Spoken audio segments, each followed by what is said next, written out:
ओम शांति।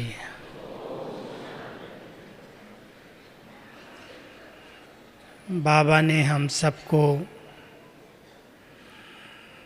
सेवा का बहुत अच्छा खिलौना दिया है।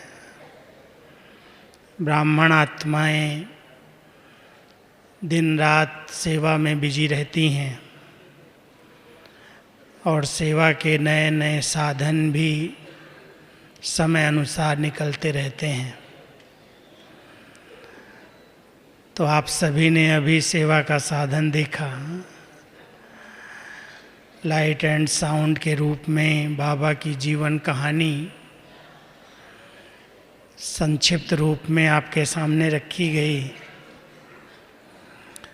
और भी कई साइंस के साधनों ने सेवा को बहुत सरल और सुगम बनाया है।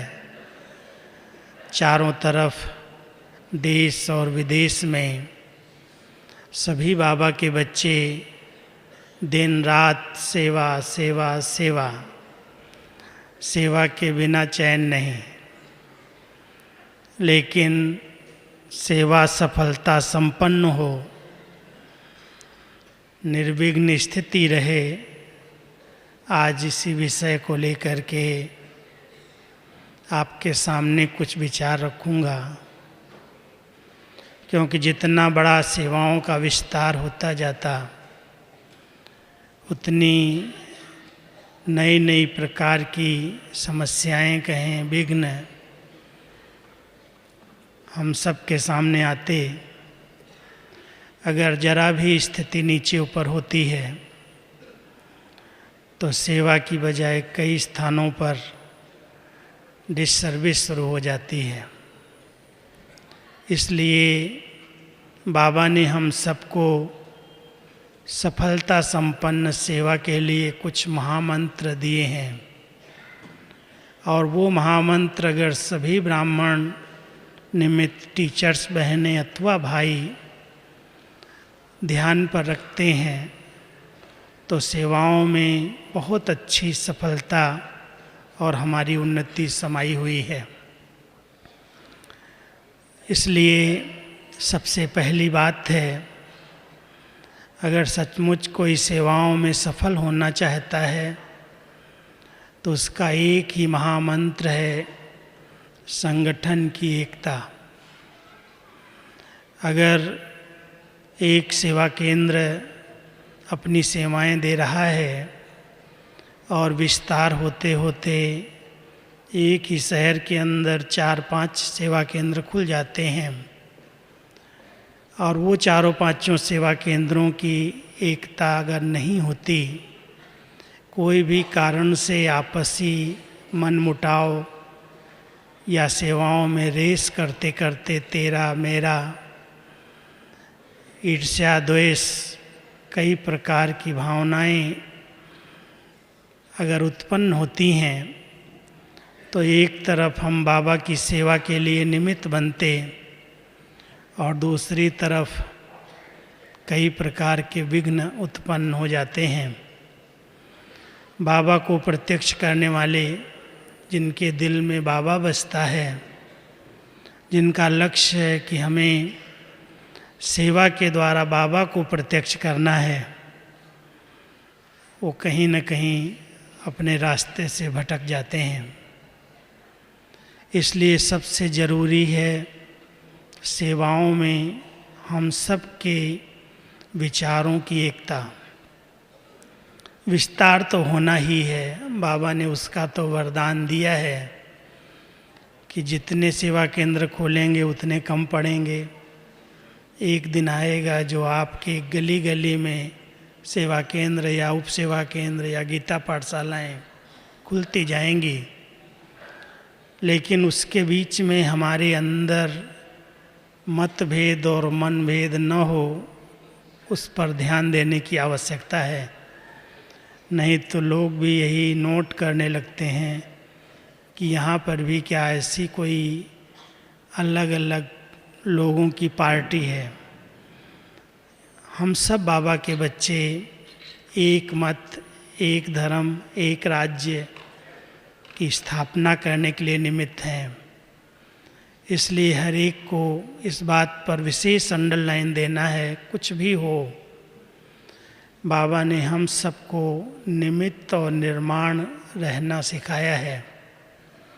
जहाँ निमित्त भाव है कि हम सब बाबा की बेहद सेवा के निमित्त हैं, कराने वाला बाबा करा रहा है, वहाँ अपने आप को बहुत न्यारा और प्यारा रख कर के सेवा कर सकते हैं। उसमें जरा भी अहम भाव नहीं आता, मैंने किया या इसने किया। जहाँ वो निर्माणता आ जाती है आपस में, वहाँ पर टकराव की स्थितियाँ नहीं बनती। और जहाँ निर्माणता की कमी दिखाई देती है, थोड़ा भी अपनी बुद्धि का, अपनी समझ का, किसी भी प्रकार का अहम अगर टकरा गया तो वहाँ बहुत प्रॉब्लम्स क्रिएट होती हैं। इसलिए बाबा ने हम सबको सिखाया है, बच्चे झुकना सीखो, मरना सीखो, एक दूसरे को रिस्पेक्ट दो, एक दूसरे के साथ बहुत हल्के हो कर के, लाइट हो कर के मिलो जुलो, आपस में मीठी मीठी रूह रिहान करो। तो सेवा में सफलता के लिए या सफलता संपन्न सेवा के लिए सबसे पहली आवश्यकता है निमित्त भाव और निर्माण भावना। जरा भी मैं पन्ना आए कि मेरी सेवा है, मैं ही करूं, मेरी एरिया, कई प्रकार की ऐसी प्रॉब्लम्स स्थितियों को बनने नहीं देती हैं। कहीं न कहीं वो अपने लिए ही विघ्न रूप बन जाती। दूसरों के टेंशन को दूर करने वाले खुद ही टेंशन में आ जाते। कई बार दूसरों को योग सिखाते, मन को एकाग्र करने की बात सुनाते और खुद के ही मन में एकाग्रता नहीं होती, इसलिए उसका प्रभाव नहीं पड़ता। वो बहुत बड़ा हमारे इस मार्ग के अंदर विघ्न है। क्योंकि बाबा चाहता है कि समय प्रमाण बच्चे कुछ भी अचानक हो, अचानक के पेपर तो आते ही हैं और भी आएंगे, लेकिन एक सेकंड में संकल्पों को ब्रेक दिया जा सके, उसके लिए बहुत काल का अभ्यास चाहिए। और जिसका इस बात पर अभ्यास है, बहुत अच्छी सेवाएं करते हुए भी अपनी स्थिति पर बहुत अटेंशन रखते हैं, पहरा देते हैं कि हमारी स्थिति कुछ भी हो जाए, कैसी भी बातें हों, डगमग न हो, हलचल में ना आए। तो उसके लिए एक स्लोगन है कि हम विश्व परिवर्तन करने वाली आत्माओं को पहले स्व परिवर्तन करना है। कुछ भी बदलना पड़े, अपने आप को परिवर्तन करना पड़े, बाबा हम बच्चों को सिखाता है कि बच्चे सहन करना और समाना सीख लो। तो सहन करना और समाना जब आ जाता है, भावनाओं के अंदर अपने आप एक दूसरे के प्रति प्यार उमड़ता है। बाबा हम सबको एक बहुत सुंदर सेवा की सफलता की युक्ति बताते हैं। बच्चे वाचा करने का तो बहुत अच्छा, वाचा द्वारा ज्ञान सुनाने का, कोर्स कराने का बहुत अच्छा अभ्यास है, लेकिन वाचा के साथ साथ मनसा बहुत अच्छी और शक्तिशाली चाहिए। जहाँ वाचा और मनसा का कंबाइंड स्वरूप है, मनसा बहुत निस्वार्थ निर्दोष है, शक्तिशाली है, वहाँ वाचा का प्रभाव अपने आप पड़ता है। अगर हमारी आंतरिक स्थितियाँ अच्छी हैं, कथनी और करनी में हमारे समानता है, तो हमारी वाणी का प्रभाव पड़ता है, अपने आप लोग सुनना चाहते हैं। इसलिए ये बहुत अच्छा संतुलन, वाचा सेवा का तो बहुत अच्छा शौक है और सब कर रहे हैं, लेकिन वाचा के साथ साथ मन शक्तिशाली है, मनसा बहुत शुद्ध है, पवित्र है, निस्वार्थ है, तो उस मनसा का प्रभाव वायुमंडल को परिवर्तन करने में, उसकी धरनी को तैयार करने में बहुत मदद करता है। इसलिए वाचा के साथ साथ इस बात को हमें अंडरलाइन करना है, मन बहुत खुशनुमा खुश मिजाज हो। मन की स्थिति अच्छी है तो अपने आप हमारी वाणी के द्वारा निकलने वाले शब्द लोगों को बाबा की ओर आकर्षित करते हैं। और इसके साथ साथ सेवा के सफलता के लिए रूहानियत हमारे व्यवहारिक जीवन में दिखाई देनी चाहिए। अगर जरा भी जिस्मानी लोगों की तरह किसी भी प्रकार का बाह्य आकर्षण है, खिंचाव है, साधन और वैभवों के पीछे हमारी बुद्धि जाती है, तो सेवा स्थान का वातावरण आश्रम की बजाय वो गृहस्थी का लगने लगता है। इसलिए बाबा अपने बच्चों को सेवा स्थान के सेवाधारियों को विशेष ध्यान खिंचवाता कि रूहानियत का बहुत अच्छा वातावरण बनाओ, जिसके अंदर जरा भी कोई जिस्मानी आकर्षण न हो। और उसके साथ साथ अगर लौकिकता है, लौकिकता नहीं दिखाई देती, न्यारापन और प्यारापन है, सबके हैं और किसी के भी नहीं हैं। अगर कहीं पर भी कोई एक व्यक्ति विशेष का प्रभाव रहता है तो वहाँ पर कई प्रकार के विघ्न क्रिएट होते हैं। भले समय पर कोई साथ देता है, मदद देता है, अच्छा सहयोग देता है, लेकिन अगर निमित्त आत्माओं का ध्यान बार बार उसकी तरफ जाता है तो दूसरी आत्माएं उस बात को सहन नहीं कर पाती, समा नहीं पाती और वहाँ पर विघ्न खड़े हो जाते हैं। इसलिए हमेशा इस बात को अंडरलाइन करना है, किसी एक विशेष आत्मा को विशेष चांस देना और दूसरी आत्माओं को किनारे करके रखना, वहाँ पर ही सेवाओं में विघ्न खड़े होते हैं। मैं समझता हूँ आप सब इस बात को अंडरलाइन करते होंगे, जानते होंगे कि हमारे सेवा स्थानों पर अगर कोई भी इस प्रकार का स्थूल वातावरण है, लौकिकता है, सबके साथ समान व्यवहार नहीं है, तो वहाँ पर सेवाओं में सफलता नहीं होती। भले हमारा सेवाओं का विस्तार हो जाए, लेकिन संतुष्टता नहीं दिखाई देती। इसलिए संगठन को एक मत बना करके रखना और सबको समान रूप से सेवाओं के चांस देना, अधिकार देना, सबको आगे बढ़ाने का लक्ष्य रखना, कोई व्यक्ति विशेष ही मेरे को अच्छा है, वही से नहीं सहयोगी है, वहाँ पर लगाव और झुकाव की बदबू शुरू हो जाती है। इसलिए इस बात को अंडरलाइन अगर करेंगे तो सेवाओं में बहुत अच्छी सफलता मिलेगी।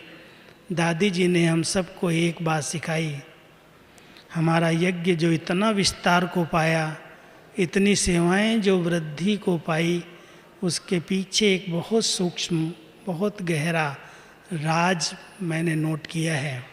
और वो गहरा राज जो दिखाई दिया, समझ में आता है, वो दादियों की बड़ी दिल, बड़ी विशाल दिल और अंदर से त्याग भावना, हमेशा देने की भावना, किसी से कुछ भी लेने की भावना नहीं रखी और बड़ी दिल से आने वालों की प्यार से सेवा की, खातिरी की, हर प्रकार से पालना दी।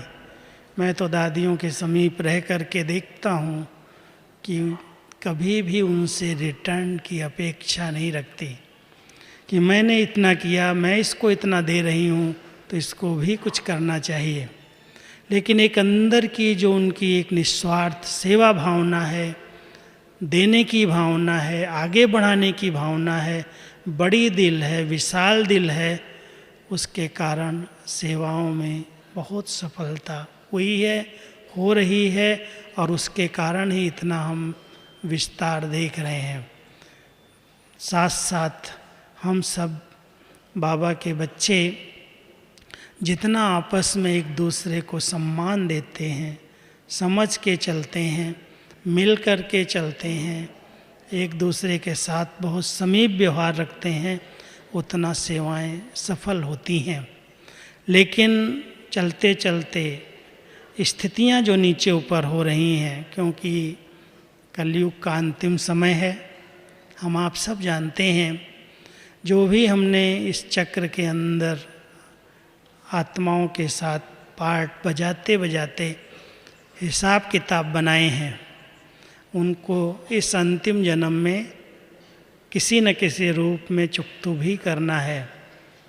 इसलिए निर्विघ्न स्थिति रहे, उन परिस्थितियों में हम हिल न जाएं, हलचल में ना आ जाएं, डगमग न हो जाएं, बाबा से हमारा संबंध न टूट जाए।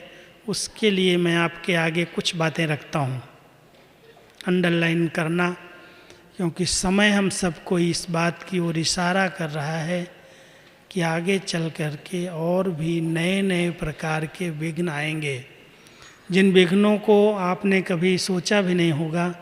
ऐसे ऐसे नए नए हिसाब किताब, ऐसी ऐसी परिस्थितियाँ आएंगी। उसके लिए सबसे पहली बात बाबा जो हम सबको अंडरलाइन कराता है वो है नॉलेजफुल स्थिति।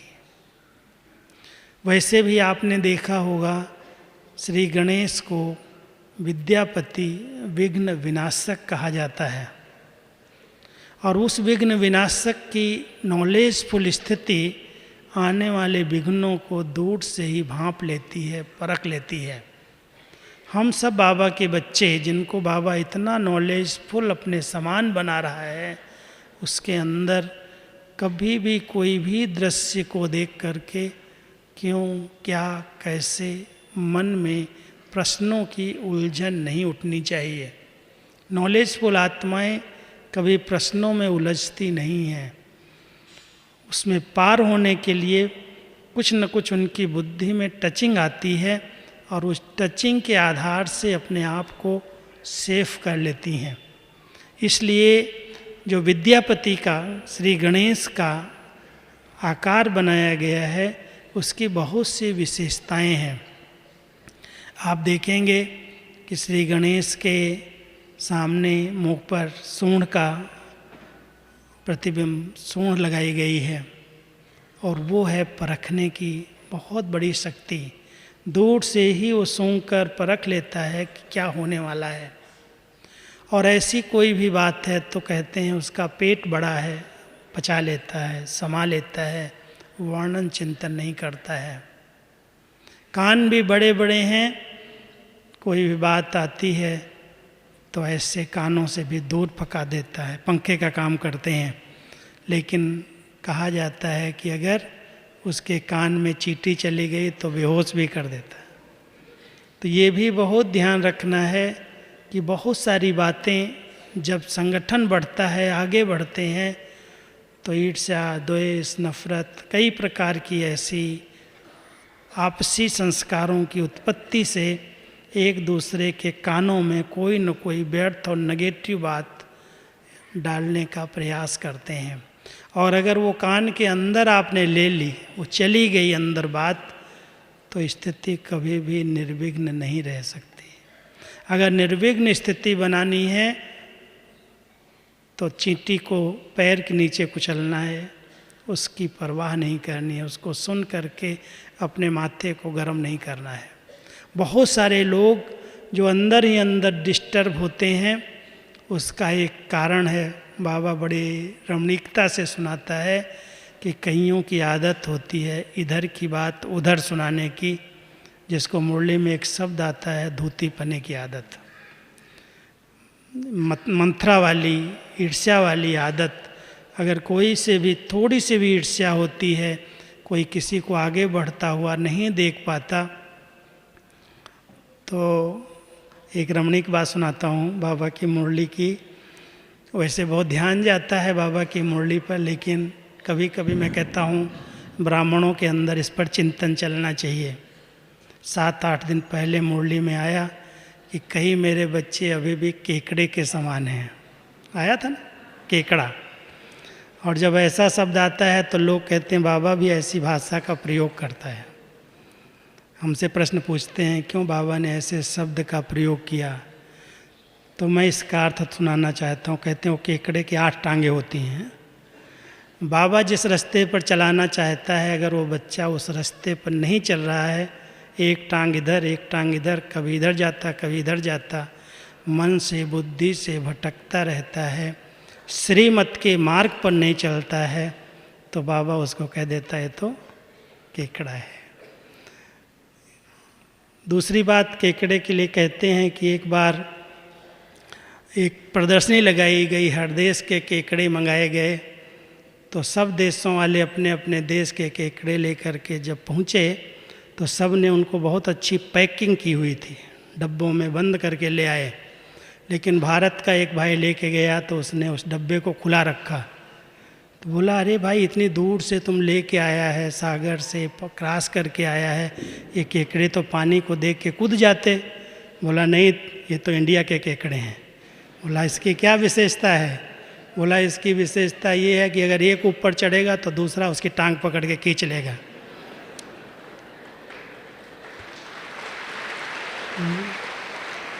तो यहाँ भी कभी कभी ऐसा होता है कि अगर कोई अपनी आध्यात्मिक उन्नति में, अपने मार्ग में कोई आगे बढ़ रहा है, कोई उन्नति हो रही है, कोई की कहीं महिमा हो गई, कोई की कोई प्रशंसा कर दी, स्टेज पर ले आए, तो वो केकड़े वाली बुद्धि वाले उसको गिराने के लिए उसके ऊपर कितने कलंक लगा देंगे, उसके नाम रूप पर लगा देंगे, उसको कहीं ना कहीं भटका देंगे। इसलिए बाबा कहता, बच्चे इस आदत को त्याग दो।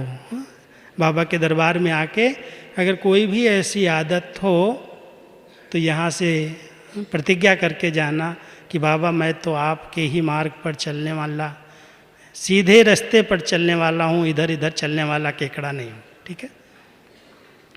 तो बाबा की ऐसी ऐसी मीठी शिक्षाएं जब हम सुनते हैं तो ज़रूर आप सबका चिंतन चलता होगा कि बाबा हमको क्या बनाना चाहता है। देवता बना, कहता मैं केकड़ों को देवता बनाऊंगा। तो देखो कि कोई भी ऐसी आदत जो हमारे मार्ग में विघ्न रूप बनती है, क्या मेरे अंदर सर्व शक्तियों का स्टॉक जमा है? मैंने अपने ज्ञान और योग के बल से अपने आप को इतना समर्थ, इतना शक्तिशाली बना लिया है, चाहे वो किसी भी प्रकार का विघ्न आ जाए। वर्तमान समय तो आने की रास्ते खुले हुए हैं विघ्नों के। किसी के आगे शरीर का आ जाता, किसी के आगे संबंध का आ जाता, किसी के आगे धन का आर्थिक रूप में आ रहा है, किसी के आगे प्रकृति का तूफान प्रकृति के रूप में आ रहा है, किसी के आगे भटकती हुई आत्माओं के रूप में आ रहा है, कहीं संस्कारों के स्वभावों के टकराव के रूप में आ रहा है। बहुत सारे विघ्न भिन्न भिन्न रूप से नए नए रूप में आते हैं। लेकिन जिन बच्चों ने योग बल जमा करके अपने आप को समर्थ और शक्तिशाली बनाया है, वो कोई चीज़ की परवाह नहीं करते। उनके लिए तो ऐसा है जैसे पहाड़ नहीं है लेकिन एक छोटा सा रुई का टुकड़ा है। रुई, राई से भी बाबा कहता रुई हल्की होती, ऐसे उड़ा देते हैं। इतना ज्ञान और योग की शक्ति है जो 1 सेकंड में उसको हटा करके फिर अपनी मंजिल को पकड़ लेते हैं। तो हम सब सर्व शक्तियों से संपन्न बनने के लिए तपस्या करते हैं, योग करते हैं, और योग कर रहे हैं, फिर विघ्न आ गया, क्या करूं, कैसे करूं, ऐसा हो गया वैसा हो गया, घबरा जाएं, मूंझ जाएं, नींद फिट जाए, तो माना वो विघ्नों को सामना करने की शक्ति नहीं है उस आत्मा के पास। और वो शक्ति तब आती है जब हमारे पास परमात्म दुआओं का स्टॉक है।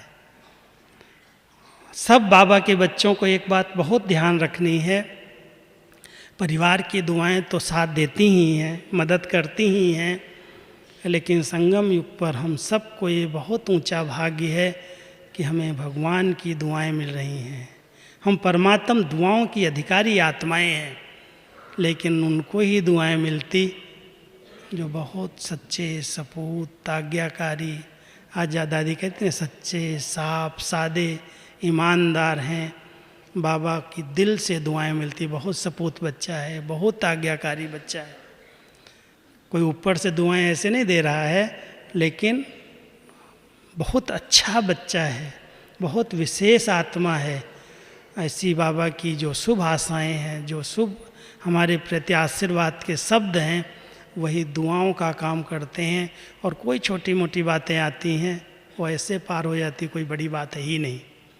इस ब्राह्मण परिवार में विघ्नजीत स्थिति का अनुभव करने के लिए, निर्विघ्न स्थिति का अनुभव करने के लिए हर एक सवेरे सवेरे बाबा की बहुत बढ़िया दुआओं के हाथ का अनुभव करो। बाबा आपने मेरे सिर पर अपनी दुआओं का हाथ रखा है।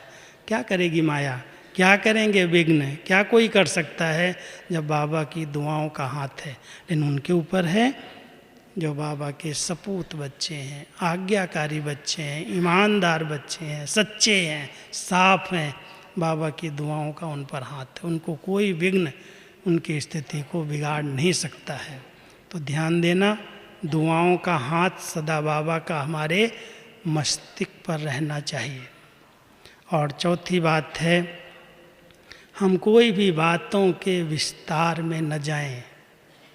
अगर विस्तार में चले गए तो विस्तार तो जंगल है।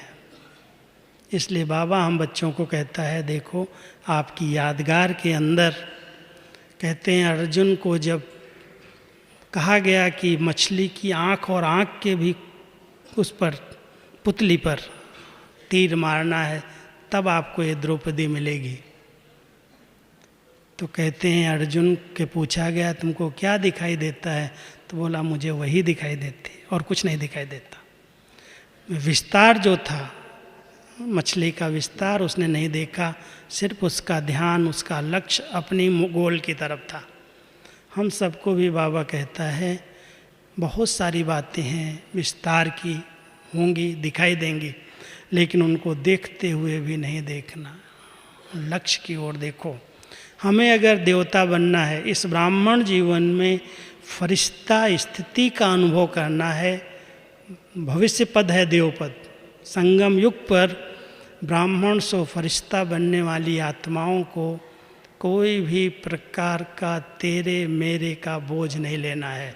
कोई भी विस्तारों में नहीं जाना, क्यों हुआ, कैसे हुआ, इसने किया, उसने किया, भले कोई कुछ भी करे, मुझे तो बाबा ने लक्ष्य दिया है, बच्चे तुम्हें डबल लाइट फरिश्ता बन करके रहना है। अगर डबल लाइट फरिश्ता ड्रेस आप रोज़ एक बार पहन लो, बड़ी चमकीली ड्रेस है, और वो ड्रेस उन्हीं ब्राह्मण बच्चों को मिलती है, अंडरलाइन कर लेना, जिन्हों के चारों तरफ बहुत शुद्ध संकल्पों का ओरा है।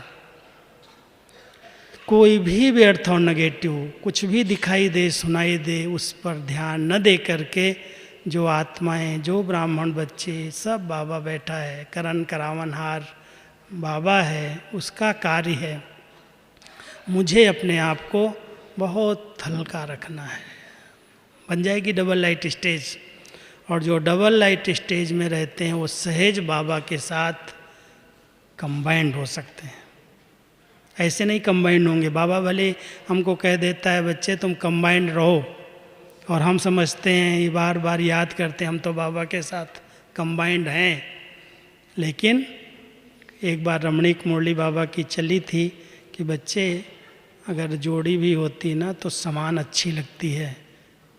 एक मिट्टी वाली ड्रेस में हो, एक बहुत सुंदर लाइट की चमकीली ड्रेस में हो, वो जोड़ी कैसी होगी। एक बहुत बुद्धि से सोच सोच करके एक भारी हो गया, मोटा हो गया, और एक एकदम पतला है, वो जोड़ी कैसी होगी। आप ध्यान देना इस बात को। अच्छी जोड़ी तो वो है जो समान हो, जैसे बाबा है। तो जैसे बाबा सदा लाइट की ड्रेस में रहता है, हल्का रहता है, ऐसे ही हम बच्चे भी जो कुछ है सब जवाबदारियां बाबा को दे करके बहुत शुद्ध और श्रेष्ठ संकल्पों में रमण करने की आदत डालें। एक बहुत सुंदर लाइट का ओरा बन जाता, और वो ओरा बाबा के साथ, बाबा की लाइट के साथ कंबाइंड हो जाता है। और जब वो कंबाइंड है तो अगर कोई छोटी मोटी कमी है, कमजोरी है, संस्कार है, तो जिसका साथी सर्वशक्तिमान है उसके आगे विघ्न क्या है, बातें क्या हैं, अपने आप पार हो जाती है। तो इसलिए बाबा को साथी बना करके उसके साथ कंबाइंड रह करके और हम सबको विघ्न जीत, विघ्न विनाशक बन करके दिखाना है। एक बात और कहता हूँ, लगन की अग्नि को प्रज्वलित रखो। कहते हैं जहाँ लगन है वहाँ विघ्न नहीं रहते।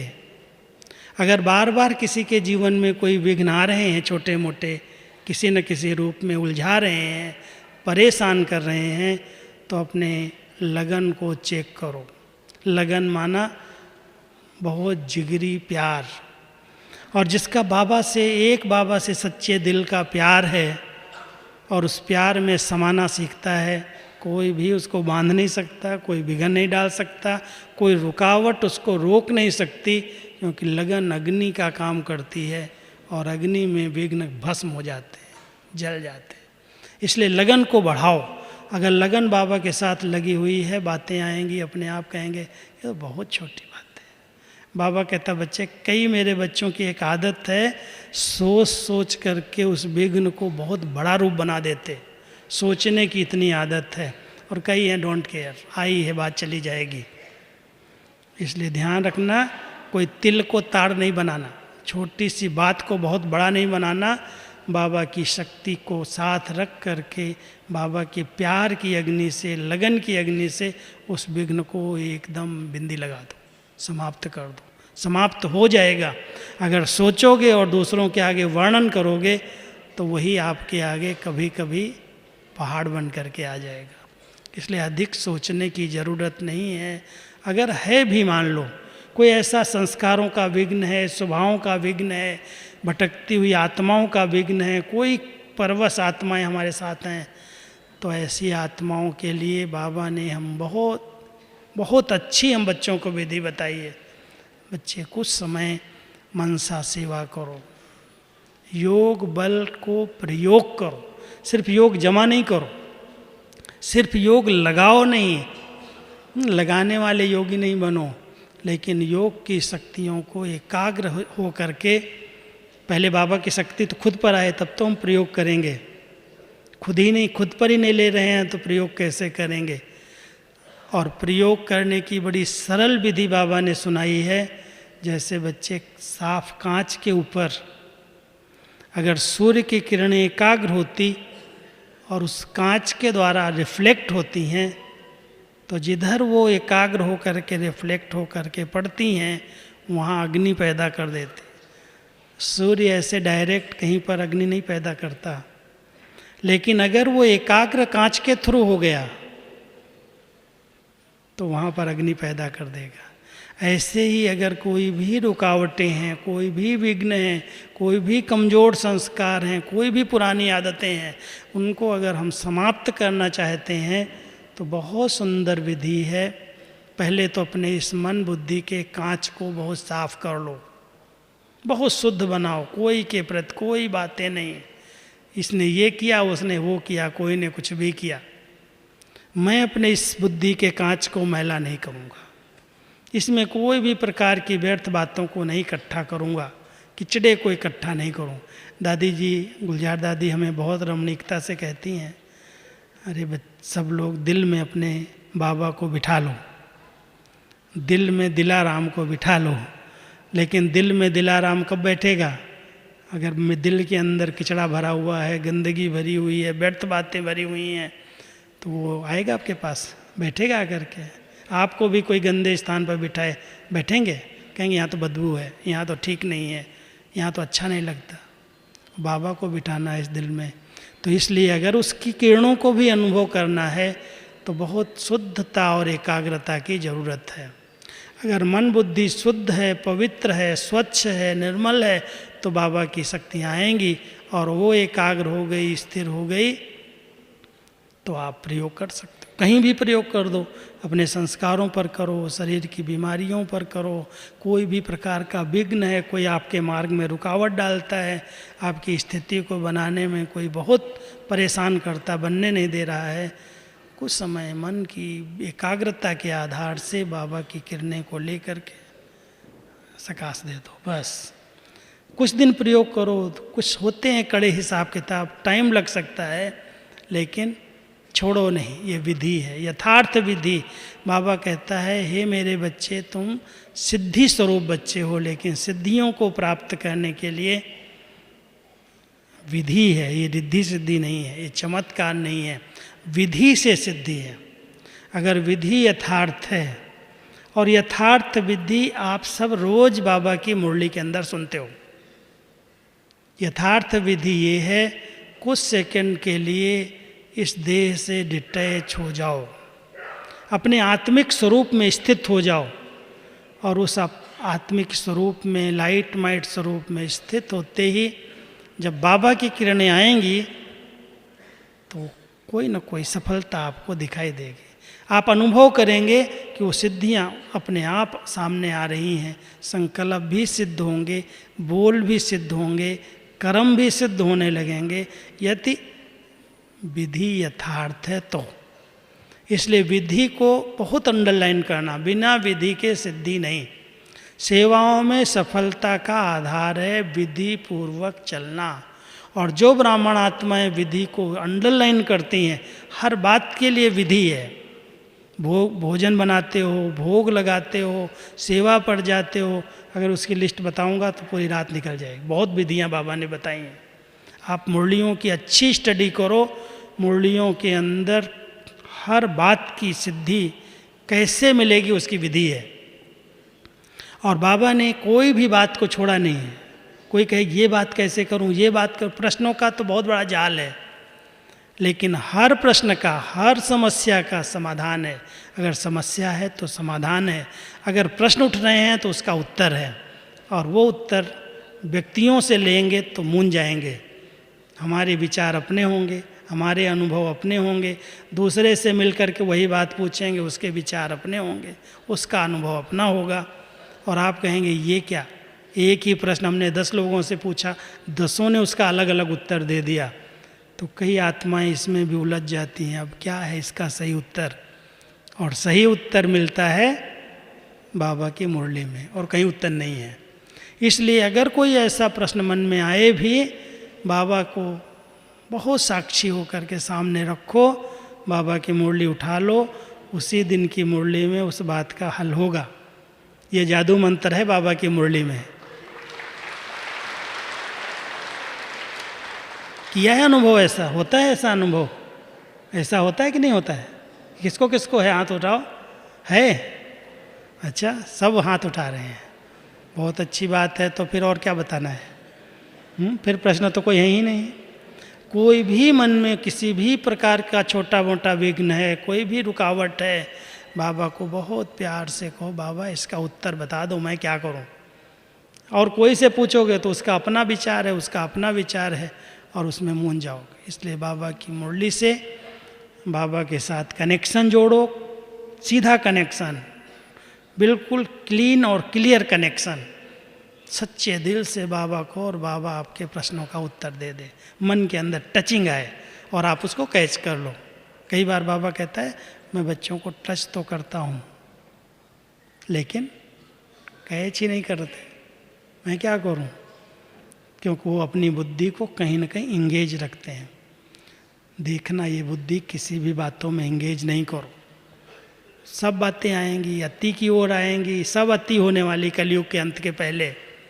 और जब अति सब चीज़ों में होने हैं तो फिर हम अपनी स्थिति को क्यों बिगाड़ें? क्यों हुआ, कैसे हुआ, ऐसा हो गया, वैसा हो गया? बाबा कहता, बच्चे नथिंग न्यू, कोई नई बात थोड़ी हो रही है, ये तो सब होना ही था। इसलिए हलचल में आने की बजाय हर सीन को बहुत साक्षी हो करके, ज्ञानी तू आत्मा बन करके देखो, और बहुत समझदारी से, हर्षित मुख से अपने आने वाले पेपर को, हर एक के आगे अपने अपने ढंग का आता है, हर एक के आगे एक जैसा नहीं आता, उसका हल निकाल लो और हल करके पार हो जाओ। तो बाबा की दुआएं बहुत मदद करती हैं। योग के प्रयोग बहुत अच्छे काम में आते हैं, लेकिन मन की एकाग्रता ही योग के प्रयोग की विधि है। अगर मन ही चंचल है, मन ही भटक रहा है, स्थिर नहीं हो रहा है, बाबा की किरणें नहीं आएंगे, एकाग्र नहीं होंगे, एकाग्र नहीं होंगे तो प्रयोग कैसे करेंगे? लगाते रहो योग, विघ्नों में उलझे रहेंगे। इसलिए विघ्न जीत स्थिति, निर्विघ्न स्थिति का आधार है मन की शुद्धता, मन की एकाग्रता।